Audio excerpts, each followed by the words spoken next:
السلام علیکم، میں ہوں انیلا اور اس وقت آپ موجود ہیں میری یوٹیوب چینل انیلاز ناول پر۔ کیسے ہیں آپ سب؟ امید کرتی ہوں خیریت سے ہوں گے، اپنا بہت زیادہ خیال رکھ رہے ہوں گے۔ تو جناب آج میں حاضر ہوں ارتکاب جرم کی قسط نمبر 30 کے ساتھ۔ تو جلدی جلدی میرے چینل کو سبسکرائب کر دیں، بیل آئیکن کے بٹن کو لازمی پریس کریں تاکہ میری ہر آنے والی ویڈیو آپ کو پر وقت مل سکے۔ میری ناول آپ لوگوں کو کیسی لگتی ہے اپنی رائے کا اظہار کامنٹ سیکشن میں ضرور دیا کریں، مجھے بتایا کریں، مجھے آپ لوگوں کے پیارے پیارے کامنٹ کا انتظار رہتا ہے۔ میری نیو ناول اسٹارٹ ہو رہی ہے 1 جنوری سے، تو اس پہ مجھے آپ لوگوں کا بہت اچھا رسپانس چاہیے، ٹھیک ہے؟ تو میں ویٹ کروں گی۔ چلتے ہیں ناول کی طرف۔ اندلپ آج اپنے کمرے میں تنہا بیٹھی تھی۔ دل میں ایک عجیب سا خالی پن تھا جو اس کی روح کو گھیرے ہوئے تھا۔ وہ اپنی بستر پر بار بار کروٹ بدل رہی تھی، مگر نیند کہیں دور تھی۔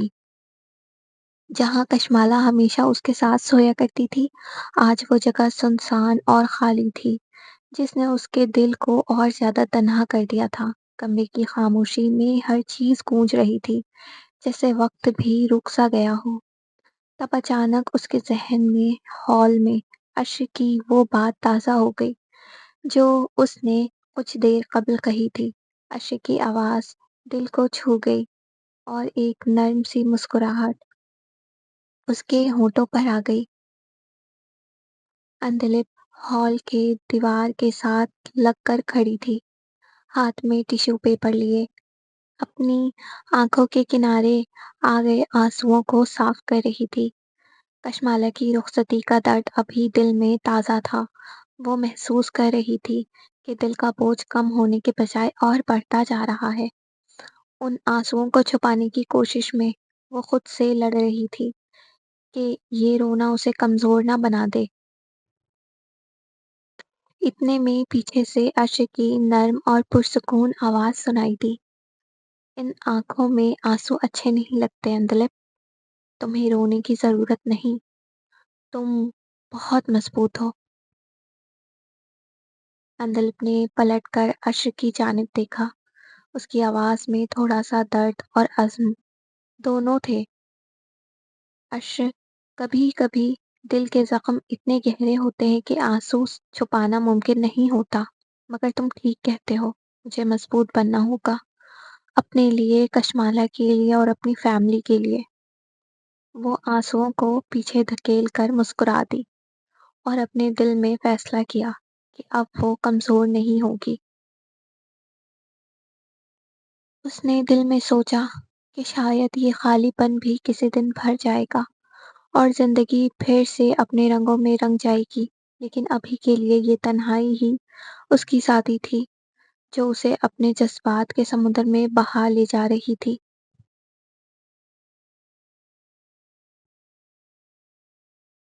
کشمالہ خوبصورت عروسی لباس میں پھولوں کے سیج پر بیٹھی تھی۔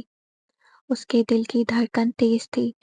اچانک دروازے کی آواز سے وہ چونک گئی۔ چند لمحے بعد عائد خاموشی سے کمرے میں داخل ہوا اور پیچھے سے دروازہ بند کر کے لاک کر دیا۔ کشمالہ کی آنکھوں میں بے چینی کے جذبات جھلک رہے تھے، مگر عائد کے چہرے پر ایک پر اثر مسکراہٹ تھی جو ماحول میں ایک خاص کشش پیدا کر رہی تھی۔ عائد نرم لہجے میں بولا، تمہاری منہ دکھائی کا تحفہ۔ وہ کشمالہ کے قریب بیٹھا اور ایک خوبصورت مخملی ڈبیا تھمایا۔ کشمالہ نے احتیاط سے ڈبیا کو کھولا۔ اس میں چمکتے ہوئے ہیرے کا بریسلٹ تھا جو روشنی میں جادو سا بکھیر رہا تھا۔ کشمالہ کی آنکھوں میں خوشی اور حیرت کی جھلک تھی اور اس کے دل میں محبت کی مٹھاس گھل گئی۔ کشمالہ نے نرمی سے پوچھا، اتنا قیمتی تحفہ؟ عائد نے محبت بھری نظروں سے اسے دیکھتے ہوئے کہا، تم سے زیادہ قیمتی میرے لیے کچھ نہیں۔ کشمالہ کی آنکھوں میں خوشی اور محبت کے رنگ چمک رہے تھے جب وہ بے اختیار عائد کے سینے سے لپٹ گئی۔ وہ لمحہ ان کے لیے نہایت خاص تھا، جس سے زندگی کے تمام درد اور کٹھنائیاں پلک جھپکتے ختم ہو گئی ہوں۔ کشمالہ کی نرم باہیں آیت کے گرد لپٹ گئیں اور آیت نے اپنی طاقتور باہوں میں اس کی حفاظت کا احساس دلایا۔ یہ وہی لمحات تھے جن میں الفاظ بے معنی ہو جاتے ہیں، جہاں دلوں کی زبان ہی سب کچھ بیان کرتی ہے۔ ان کے دلوں میں بس محبت کی گونج تھی جو ایک دوسرے کے لیے پکار رہی تھی۔ کشمالہ اور آیت کی محبت آج نئے سنگ میل پر پہنچی تھی، جہاں صرف ساتھ ہونا ہی سب سے بڑی خوشی تھی۔ اس بندھن کی تکمیل نے دونوں کے اندر ایک ایسی خوشی اور اطمینان بھر دیا جو ان کی زندگیوں میں ہمیشہ کے لیے یادگار بن گئی۔ ہر پل جیسے وقت تھم گیا ہو اور یہ لمحہ ان کی یادوں میں چمکتا ہوا ستارہ بن گیا۔ آج ان کی محبت نہ صرف مکمل ہوئی بلکہ انہوں نے ایک دوسرے کی زندگی کا اہم حصہ بننے کا عہد بھی کر لیا۔ وہ لمحہ جہاں جسم اور روح کا ملاپ ہوا اور جہاں دو دل ایک ہو کر ایک نئی داستان رقم کرنے کو تیار تھے۔ کشمالہ اور آیت کے درمیان وہ بندھن محبت، اعتماد اور قربانی کا سنگم تھا جو زندگی کی ہر آزمائش میں ان کا سہارا بنتا رہے گا۔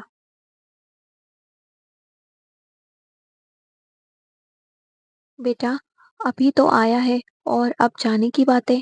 ریحانہ بیگم کی آواز میں مایوسی تھی، آنکھوں میں التجا۔ عاطف نے نظر چرائی، مسکراہٹ کے پردے میں دل کی الجھن چھپانے کی کوشش کی۔ مما، جانا ضروری ہے، زیادہ دن کی چھٹی نہیں ملی۔ یہ ایک معمولی سا بہانہ تھا، سادہ مگر سچائی سے کوسوں دور۔ اصل بات کچھ اور تھی۔ وہ دل جسے وطن کی مٹی سکون نہ دے سکی، وہ آنکھیں جو ماضی کے مناظر سے بچنا چاہتی تھی، وہ وجود جو رشتوں کے بیچ الجھ کر تھک چکا تھا، وہ رکنا نہیں چاہتا تھا۔ نہ لمحوں کا سامنا کرنا چاہتا تھا، نہ سوالوں کا اور نہ ہی اس کا جسے پیچھے چھوڑ آیا تھا، مگر دل کے کسی کونے میں آج بھی وہی ایک نام دھڑک رہا تھا۔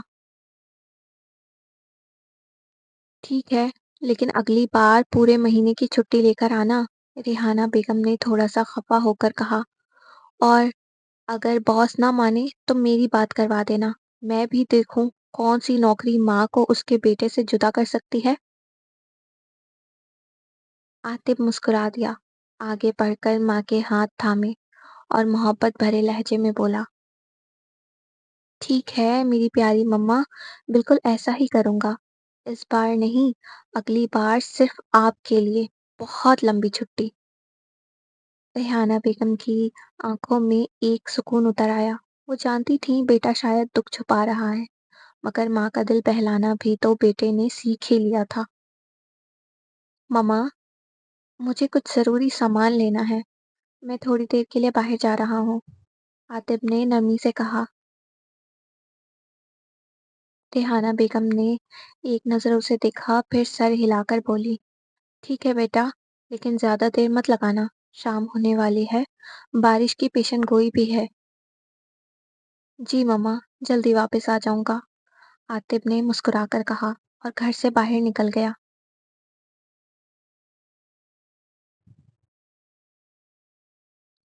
اندلپ بوتیک کی لائٹس بند ہی کرنے والی تھی کہ اچانک بارش برس پڑی، گرجتے بادلوں اور تیز ہوا کے ساتھ۔ موسلادھار بارش نے سڑکوں کو جل تھل کر دیا تھا۔ وہ دروازے کی طرف بڑھی مگر پھر رک گئی۔ بارش میں بھیگنا نہ اسے پسند تھا۔ وہ پلٹ کر دوبارہ بوتیک کے اندر آئی، شیشے کی دیوار کے قریب آ کر کھڑی ہو گئی اور باہر گرتی بوندوں کو دیکھنے لگی۔ فضا میں ٹھنڈک اور نمی گھل چکی تھی اور ہر منظر دھندلا دھندلا سا لگ رہا تھا۔